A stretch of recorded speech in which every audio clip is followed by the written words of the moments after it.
네, 김하늘 양 피살 사건이 발생한 지 열흘이 지났습니다만 피의자인 40대 여교사에 대한 대면 조사는 여전히 이어지지 못하고 있습니다.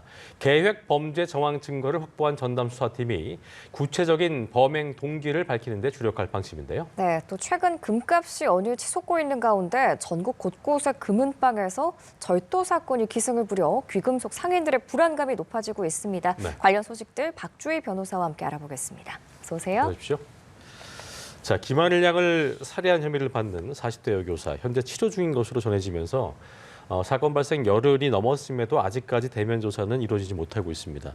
범행 동기를 밝히려면 이 피의자 대면 조사가 필수일 텐데 피의자가 아직까지 어떤 조사받은 상태가 아닌 겁니까? 네, 가해 교사는 이제 범행 후에 이제 자해를 했고요. 그리고 경찰에 발견된 직후에 이제 병원에 이송이 되어서 수술을 받았는데요. 예. 생명에는 지장이 없었지만 아직까지 현재까지 이 중환자실에서 산소 호흡기를 이제 부착하고 있는 것으로 알려졌습니다. 예. 그러다 보니까 이제 정상적인 대화가 어려워서 지금까지 이 가해 교사에 대해서 이제 대면 조사가 이제 제대로 이루어지지 못하고 있습니다. 그렇군요.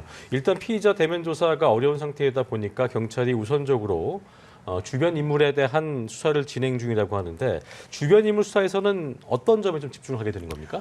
통상의 수사 같은 경우는 이 범죄를 누가 저질렀는지 이 부분을 밝히는 데 수사에 초점이 있다라고 하면 이번 사건 같은 경우는 가해 교사가 자신이 범행을 저질렀다라고 자백을 했기 때문에 예. 이번 사건 같은 경우는 왜 이런 끔찍한 일을 저질렀는지 범행 동기를 밝히는 데 수사의 핵심이라고 할 것입니다. 예. 그런데 지금 아까 말씀드린 것처럼 당사자에 대한 조사가 좀 이루어지지 않고도 있고요. 또 당사자가 자신이 이런 이유로 범행 동기를 했다라고 밝혔다라고 하더라도 그걸 그대로 믿을 수는 없어요. 그러니까 결국 객관적인 증거라든지 객관적인 정황을 통해서 또 한 번 이제 검증을 해야 되는데 예. 그러다 보니까 이제 주변 인물들을 통해서 이 평소에 이 가해 교사가 어떠한 행동을 벌였는지 아니면 어떠한 생활 환경에 처해 있었는지 이런 부분도 객관적으로 좀 밝혀야 될 필요가 있습니다. 네, 이렇게 대면 조사가 연기되고 있는 상황에서 여러 계획 범죄 정황들이 속속 드러나고 있습니다. 범행 전에 인터넷에 범행 도구라든가 살인 사건 기사를 검색했던 걸로 조사가 됐는데 이 정도면 좀 준비된 범행이다 이렇게 볼 수 있는 건가요? 네, 이번 사건 같은 경우는 계획 범죄를 볼 수 있는 단서들이 굉장히 많아요. 아까 말씀드렸지만 이 범행 직후에 이 가해 교사가 병원에 실려갔지만 그 병원에서 경찰에게 했던 얘기들이 있습니다. 예. 그 범행 당일에 수업을 하지 말라는 이 학교의 지시에 짜증이 났고 혼자 죽으려고 했더니 억울해서 누구라도 함께 죽으려고 했다. 그래서 마지막으로 보이는 학생을 대상으로 삼았다. 이런 얘기를 밝혔거든요. 예. 결국 하늘 양이 아니라고 하더라도 누구라도 살해를 하려고 했다. 이렇게 해석될 수 있는 부분입니다. 그래서 일종의 묻지마 살인에 해당이 되는데요. 근데 묻지마 살인이라고 해서 계획 살인이 아닌 건 아닙니다. 왜냐하면 살해에 대한 의사라든지 계획은 충분했고 다만 대상만 네. 특정이 안 되었을 뿐인데요. 그리고 또 객관적으로도 말씀하신 것처럼 이런 그 살인 사건 기사를 검색했던 이력도 있고요. 예. 또 범행 당일에 점심에 학교 밖에 나가서 흉기를 구매했던 예. 이런 정황도 나오기 때문에 계획 범죄로 봐야 될 것 같습니다. 그럼 이렇게 계획 범죄였다는 게 확실시가 되면 향후에 처벌 수위도 달라지는 거죠? 네, 물론입니다. 살인죄에서 양형을 결정을 할 때 이게 계획적인 살인인지 우발적인 살인인지 이 부분도 굉장히 중요하게 봅니다. 그래서 예. 계획적인 살인이었다라고 하면 이제 양형이 높아질 수밖에 없고요. 또 이 피해자가 누구인지 그리고 이 피해자와의 관계도 굉장히 양형을 결정하는 데 중요한 요소인데 이번 사건 같은 경우는 자신을 방어할 수 없는 굉장히 연약한 아이를 범행 대상으로 삼았다라는 거. 예. 특히 또 교사와 학생이라는 관계 때문에 이 부분에 대해서도 굉장히 무겁게 양형이 처해질 것으로 보입니다. 그렇군요. 근데 그 살해 교사인 명 씨가 휴직을 신청할 때랑 다시 복직을 신청할 때 그 진단서 내용이 달라서 또 문제라고 하더라고요. 내용이 어떻게 다른 거예요? 네, 이 부분이 굉장히 좀 의아한 부분이 있습니다. 이 가해 교사는 작년 12월 6일에 이 6개월간의 질병휴직을 예. 이제 신청을 했습니다. 근데 당시 질병휴직을 신청할 때 제출한 소견서를 보면 심각한 우울증으로 최소 6개월간의 휴식이 필요하다라는 의사의 소견서가 있었습니다. 예. 그런데 돌연 22일 만에 복직을 신청을 했는데 복직 신청 시에도 의사의 소견서를 제출했고요. 같은 의사입니다. 근데 같은 의사가 거기에는 증상이 모두 사라져서 일상생활이 가능하다라는 내용이 적혀 있었습니다. 그리고 학교는 그 의사의 소견서를 보고 보고 이제 복직 결정을 했던 건데, 근데 이 가해 교사 같은 경우는 2018년부터 우울증을 알아왔던 것으로 보이거든요. 예. 그런데 이렇게 오랫동안 알아왔던 질환이 돌연 22일 만에 증상이 모두 없어진다. 이런 부분 사실 의아한 부분이기 그러네요. 때문에 이 부분은 좀 밝혀야 될 것 같습니다. 그러면 이 소견서를 써준 그 의사에 대한 조사 필요성도 지금 있는 거죠, 현재? 네, 예, 수사 대상으로 반드시 뭐 가는 건 아니지만 적어도 참고인으로라도 사실 조사할 필요가 있습니다. 그리고 더더욱 이 범행 당시에 이 가해 교사의 정신적인 상태를 잘 알 수 있었던 부분이기 때문에 네. 의사에 대한 조사가 반드시 필요한데요.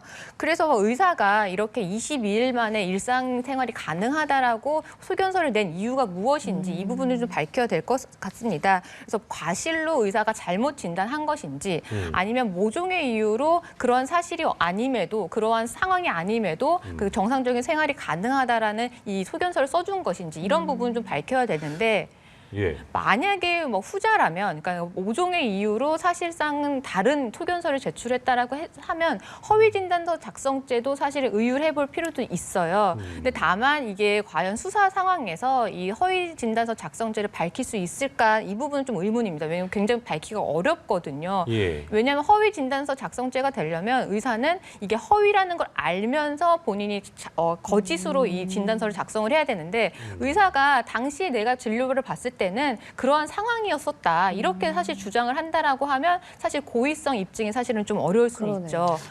그럼 본인이 만약에 원했다거나 아니면은 근데 2, 3주 만에 6개월 치료 필요한 게 바뀐다는 건 사실 상식적으로 이해가 안 되기 때문에 근데 본인 의사 입장에서 만약에 3주 만에 상황이 달라졌다라고 얘기할 수도 있는 부분인 겁니까? 그런 부분. 이 부분은 사실 누구에게 더 과실이 있는지 봐야 되는데 의사가 잘못 진단했을 가능성도 있고요. 두 번째로는 이 가해 교사가 복직을 위해서 의사 앞에서 어떤 식으로 뭐 연기를 했을 가능성도 있습니다. 그러니까 정상적인 생활이 가능한 것처럼 해서 의사는 표면적으로 그걸 보고 아, 증상이 없어졌구나, 일상생활이 가능하구나 그렇게 진단을 했을 수가 있기 때문에 예. 이 의사에 대한 조사의 필요성은 굉장히 있지만 바로 수사 대상으로 넘어간다 이렇게 보기는 좀 어려울 것 같습니다. 예, 의사에 대한 조사가 굉장히 중요한 부분이 될 것 같다는 생각이 드네요. 자, 이렇게 안타까운 사건이 발생한 이후에 국회에서는 하늘 입법이 추진되고 있는데요. 이에 대해서 여러 교원단체들의 우려도 커지고 있다고 하는데 실제로 여론조사를 해보니까 교사들 대부분이 이제 하늘 입법이 정신질환을 가진 교사들에 대해서만 초점 맞추면 안 된다. 이런 의사를 밝혔다고 하는데 이건 어떤 의미라고 봐야겠습니까? 일단 이번 사건의 원인이 마치 가해 교사의 정신질환이다 이렇게 규정을 해버리고 예. 그다음에 이제 교사들의 정신질환을 관리 감독하는 게 법이 만들어지면 교사들 같은 경우도 이제 교육 활동을 하면서 여러 가지 스트레스가 있으니까 이런 정신질환을 앓을 수가 있는데 그런 부분을 오히려 숨길 거라는 거죠. 교사들 단체에서는. 그래서 정신질환이라는 건 사실은 굉장히 폭이 넓습니다. 막 그런 가벼운 우울증이라든지 번아웃 증상도 있을 것 그렇죠. 같고 또 예. 조현병처럼 일상생활이 어려운 좀 심각한 질병도 있을 텐데 정신질환이라는 이러한 단어로 이렇게 묶어버리면 오히려 교사들이 그런 불이익이라든지 이런 부분을 우려를 해서 맞아요. 오히려 치료를 받지 않는다거나 아니면 본인의 정신질환을 이런 부분은 오히려 오픈하지 않아서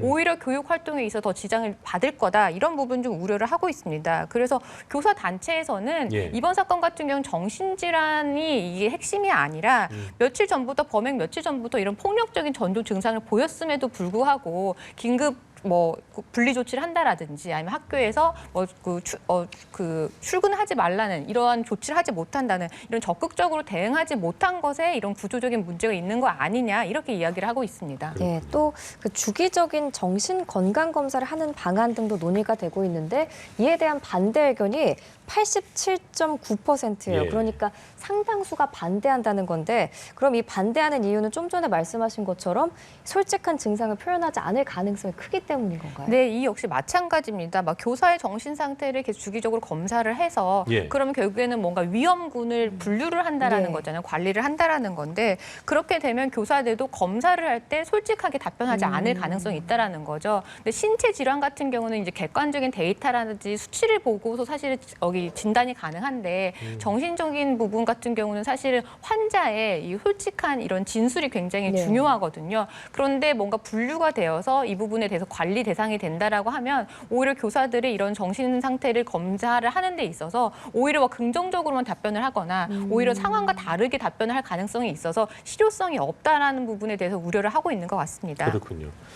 자, 그리고 여러 교원단체에서 개인정보 유출 또 인권 침해 우려도 걱정을 하고 있는 상황인데 이유를 보니까 질병 휴직을 하는 경우에 해당 교원을 어떤 잠재적인 문제 교원으로 뭐 인식을 한다거나 뭐 그런 것을 좀 악용해서 무고성 신고를 할 수도 있다는 건데 실제 이런 게 이제 인권 침해로 이어질 가능성은 어떻게 봐야겠습니까? 글쎄요, 제 개인적인 생각으로는 질병휴직을 한다라는 것 자체가 뭐 잠재적인 범죄자로 본다. 이거는 사실은 좀 과도한 우려인 것 그러니까요. 같긴 한데요. 근데 물론 부작용은 있을 수 있을 것 같습니다. 뭐 예를 들면 교사의 교육 방식이 맞지 않는 학생이나 학부모가 있을 수가 있을 거예요. 예. 그럴 때 뭐 교사의 정신 상태에 대해서 문제를 삼는다라든지 아니면 아까 말씀드린 것처럼 경미한 정신적인 질환을 앓고 있는 교사가 있는데 그런 치료 사실이 외부에 알려졌을 때 학부모라든지 아니면 학생들의 과도한 반응 아니면 과도하게 우려하는 반응 이런 부분이 좀 일어날 수가 있기 소문난다든가. 때문에 예. 그런 부분을 이제 교원 단체에서는 좀 우려를 하고 있는 것 같습니다. 예, 또 이 피살 사건 이후에 학교 CCTV 설치 확대 논란이 지금 커지고 있습니다. 네. 그 사건이 발생한 장소가 교내인데 그 장소에 CCTV가 없었잖아요. 그런데 이 부작용 우려도 제기되고 있는 상황이네요. 네, 뭐 교육부에서는 이제 교내 사각지대를 없애기 위해서 CCTV 설치를 강화하겠다라고 밝혔습니다. 그런데 뭐 어떤 경우에도 마찬가지지만 완벽한 대안이나 완벽한 대책은 없기 때문에 이제 예. 반대의 목소리도 나오고 있는 건데요. 근데 오히려 찬성하는 입장에서는 학교 폭력이라든지 아니면 아동 학대라든지 이런 심각한 문제를 예방할 수 있을 거고 실제 그런 상황이 발생을 했을 때 사실관계를 사실을 밝힐 때 그런 CCTV가 있으면 사실관계 확인이 수월해질 거다라고 네. 하면서 찬성하는 측도 있습니다. 근데 반대로는 이제 교사들의 사생활 침해가 있지 않겠느냐. 뭐 예를 들면 뭐 음악 교사나 미술 교사 같은 경우는 따로 방이 없기 때문에 뭐 미술실이나 음악실에서 뭐 그 수업을 준비하면서 쉬기도 하는데 네. 그 부분이 실시간으로 CCTV로 녹화가 된다라고 하면 사실상 행동에 조금 이 제약이 있을 거다. 이런 부분도 제기가 되고 있고 또 하나는 이제 뭐 학교 폭력이라든지 이런 분쟁이 발생을 했을 때 이 CCTV를 열람하는 부분에 대해서 과도하게 열람 신청을 하는 이런 민원 신청이 발생할 수 있다. 이런 부분도 우려를 하고 있고요. 또 한 측에서는 CCTV를 많이 설치한다고 하더라도 이거를 관리할 수 인력이 없으면 사실상 실효성이 없는 거 아니냐 이런 목소리도 나오고 있어서 이 양측의 입장을 좀 절충해서 좀 심도 있는 대안이 나와야 될 것 같습니다. 예, 어떤 성급한 일반화의 오류를 범하지 않기 위해서 세밀하게 좀 다뤄줘야 되는 법이 아닌가 생각이 되는 상황이었습니다. 다음 주제 만나보겠습니다.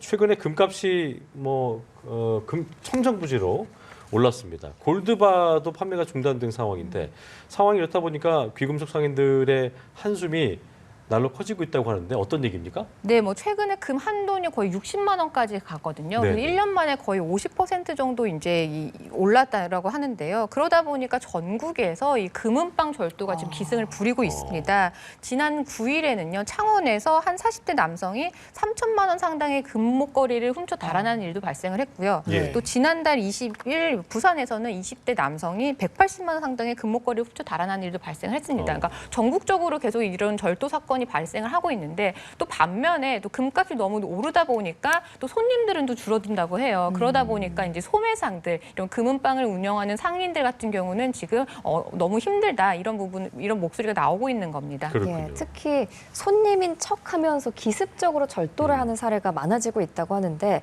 얼마나 이런 일이 자주 발생하면 이 수법을 칭하는 용어도 따로 있더라고요. 네, 뭐 아까 말씀드린 몇 가지 사례도 다 동일한 수법을 사용하고 있어요. 그래서 마치 금을 살 것처럼 이 손님을 위장해서 들어가서 예. 이것저것 차보다가 이제 상점에 있는 직원이 한눈에 판 사이에 그걸 들고 나가는 수법인데요. 이게 워낙 많이 기승을 부리다 보니까 말씀하신 것처럼 속칭 네다바이 수법이라는 이런 속칭도 붙었습니다. 네다바이가 뭐예요? 모르겠어요. 이 네다바이라고 해서 상인들이 이렇게 부르는 건데 이게 속칭이라고 하니까 사실은 뭐 이 표준어는 아닌 것 같고요. 근데 이렇게 이제 이런 수법들이 많이 기승을 부리다 보니까 이제 상인들 같은 경우도 손님이 왔을 때 긴장할 수밖에 없는 상황이라고 합니다. 그렇군요. 이렇게 기습 절도 사례가 잇따르게 되니까 상인들도 저마다 대안책을 강구해야겠죠. 제품 보여줄 때 아예 그 모조품을 보여준다거나 절도 예방법을 잘 보이는 곳에 붙여두기도 한다는데 사실 손님으로 왔는데 그렇게 경계를 해야 된다는 게 참 아이러니해 보이는데요. 일단 어떤 예방법들이 좀 나오고 있습니까? 네, 뭐 하도 절도가 기승을 부리니까 상인들 나름대로 예방책을 지금 뭐 마련을 하고 있는데요. 말씀하신 것처럼 금이 아닌 은으로 만든 모조품을 이렇게 보여준다라든지 그렇군요. 아니면 뭐 보안 장치를 2중, 3중, 뭐 심지어 4중까지 하는 경우도 있다라고 하고요. 또한 금은방 거리에는 1000개가 넘는 CCTV를 설치했다라고 합니다. 그러니까 어떠한 사각지대도 용납하지 않겠다라는 거고요. 또 사설 민간 이 경비 업체한테 의뢰를 해서 24시간 경비를 하는 것도 있습니다. 그리고 심지어 순금을 보여달라고 하는 손님한테는 이 도둑일까봐 이제 우려가 되어서 오히려 백화점으로 가라라고 하면서 오히려 손님을 마다하는 이런 상점들도 있다라고 합니다. 그렇군요. 지금 이렇게 금값이 폭등함에 따라서 경찰도 좀 촉각을 곤두세우고 있을 것 같은데 경찰들은 좀 어떤 예방법을 도입하고 있나요? 네, 이 범죄 위험 예측 시스템이라는 걸 도입을 해서 그에 맞춘 이제 예방법을 이제 도입을 하고 있는데요. 범죄 위험 예측 시스템이라고 하는 거는 그 지역에 범죄가 얼마나 많이 일어나는지, 뭐 112 신고는 얼마나 있는지, 뭐 경찰관 수는 얼마나 있는지 이런 치안과 관련된 데이터와 그리고 그 지역의 경제 수준 그리고 뭐 인구의 뭐 연령대 이런 부분을 이제 활용을 해서 범죄 발생 위험도를 계산을 합니다. 그래서 만약에 발생 위험도 높은 지역이라고 한다라고 하면 그 지역을 집중 순찰한다라든지 아니면 취약한 원인이 있을 수가 있기 때문에 그 원인에 맞춰서 대응을 한다라든지 이런 부분을 좀 강구를 하고 있습니다. 어쨌든 예방법이 제일 중요한 부분인데 아까 그 변호사님께서 짚어주셨던 속칭 그 네다바이. 네다바이 같은 그 절도범이라든가 갑자기 위력을 이용해서 강도로 돌변을 하면 주인 입장에서는 뭐 반응을 못할 수도 있고 대응하기 쉽지 않잖아요. 그렇게 되면은 사실 신고하기도 쉽지 않은 상황인데 이런 기습적인 상황에 할 수 있는 방법. 보이는 112 서비스라는 게 있다는데 이거 어떤 방법입니까? 네, 예전에는 우리가 이게 범죄 신고를 전화로만 했잖아요. 음성으로만 했잖아요. 그런데 말씀하신 것처럼 이 범죄자가 바로 앞에 있을 때 전화를 해서 여기에 도둑이 있습니다라고 말하기가 좀 어려울 때가 있잖아요. 그러니까요. 그렇기 때문에 이 카메라, 휴대전화에 있는 카메라로 이 경찰에 실시간으로 이 상황을 전송하는 이런 시스템이 있다라고 합니다. 그래서 112에 전화를 걸어서 아무 숫자나 2번을 누르면 그 접속을 할 수 있는 URL이 이제 문자로 핸드폰을 온다라고 합니다. 그래서 URL을 이제 클릭을 하면 그 다음부터는 모든 휴대전화의 이 카메라로 경찰에게 그 상황이 그 사람이 있는 상황, 신고자가 있는 상황이 모두 전송이 된다라고 합니다. 그러면 사실은 여기 위치가 어디인지 그리고 어떤 상황인지 굳이 설명하지 않아도 경찰들이 그 실시간 상황을 보고 그 현장에 출동하게 된다라는 사실 겁니다. 그것도 이렇게 들고 있어야 될 텐데 네, 그건 좀 애매하긴 쉽지 하겠네요. 않죠. 예. 그러니까요. 또 금은방뿐만 아니라 문제는 빈집에 들어가서 귀금속을 훔치는 사례도 지금 늘고 있는 것 같습니다. 예. 지난해 빈집에서 순금 310돈을 훔친 60대가 실형을 선고받기도 했는데 귀금속 절도는 처벌 수위가 어느 정도가 돼요? 일단 절도죄 양형을 결정할 때 가장 중요한 요소는 피해 금액입니다. 그러니까 어느 정도의 금액을 훔쳤는지가 가장 중요한데요. 그래서 고가의 물건을 훔쳤을 땐 당연히 양형이 올라갈 수밖에 없습니다. 그리고 그 물건을 훔친 뒤에 피해자에게 변상을 했는지 이 부분도 이제 중요하게 보는데요. 그리고 뭐 네. 그 밖에도 뭐 절취수법이 어땠는지, 만약 물을 딸고 들어갔는지, 아니면 그냥 담을 넘어 들어갔는지, 아니면 그냥 순순히 들어갔는지 이런 부분도 되게 중요한 요소입니다. 그리고 전과 이력도 보게 되는데 방금 말씀해 주셨던 이 순금 310돈을 훔친 60대 같은 경우는요. 예. 피해 금액을 계산하면 1억 3천만 원이라고 합니다. 그러니까 굉장히 이제 고가를 이제 훔치게 지금으로 되는 치면 1억 것이고요. 8천이 넘네요. 네, 그렇죠. 예. 그리고 이 60대 같은 경우는 동종 전과로 이미 여러 번 처벌받은 사례가 있었고요. 이 당시에 집행유예 상태라고 합니다. 그러다 보니까 판사가 봤을 때는 이 동종의 범행을 계속 반복을 해왔기 때문에 예. 실형을 선고할 수밖에 없었던 상황입니다. 알겠습니다. 사건 이슈들 박주희 변호사와 자세히 짚어봤습니다. 오늘 말씀 고맙습니다. 고맙습니다.